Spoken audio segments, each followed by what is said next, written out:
En juin dernier, The Creature Cases, une série d'animation chinoise produite conjointement par Tencent Video et le studio de production d'animation britannique Silvergate Media, a connu sa sortie mondiale. Sur Netflix, l'œuvre a séduit le public étranger et a été incluse dans le classement des 10 meilleurs dessins animés par pays.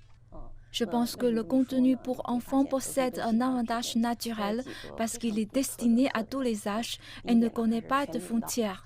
Les enfants et les adultes du monde entier aiment regarder de l'animation. La plupart de l'animation porte les valeurs de bonté et de beauté, ce qui, nous pensons, peut résonner avec un public mondial.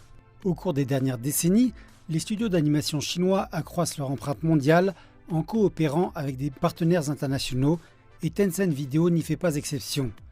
Il travaille ainsi avec Zalt Productions, basé au Luxembourg, sur un long métrage intitulé Deep in the Bowl. Notre principale cible sont les enfants et les familles. Nous nous intéressons à ce que font les poissons pendant que les humains ne regardent pas et à la manière de nous faire réfléchir à nos propres vies au travers de poissons. Or, il s'avère que beaucoup davantage de choses se passent sous la surface de l'eau que vous ne le supposez. Et cela sera à la fois amusant et inattendu.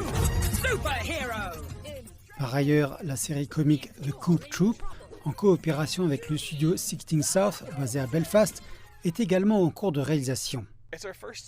C'est un spectacle de très haute qualité. Nous visons à faire un spectacle qui est l'absolu top du top de la qualité et nous le faisons avec nos partenaires à Micros ainsi qu'à Paris.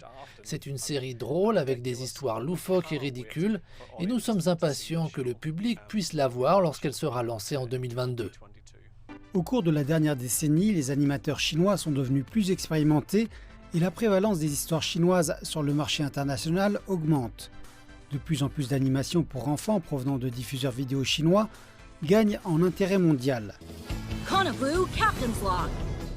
Prenez par exemple Kona Blue de Tencent Video. L'émission a recueilli plus de 1,2 milliard de vues sur de multiples plateformes après avoir été distribuée dans les pays du Sud-Est en 2019. Plus de 600 millions de personnes ont regardé cette série d'aventures. Alors que l'influence internationale et la base de fans à l'étranger continuent de s'étendre, Xue Yibing souligne qu'il reste aussi des défis à relever. L'industrie internationale de l'animation est en fait très mature. Nous ne pouvons pas simplement traduire une histoire chinoise dans une autre langue et en faire une animation. Il nous faut apprendre leur façon de raconter des histoires pour faciliter la compréhension. Il est crucial d'être pleinement préparé avant de lancer un nouveau projet, car chaque pays et chaque plateforme a sa propre politique en matière de contenu pour enfants.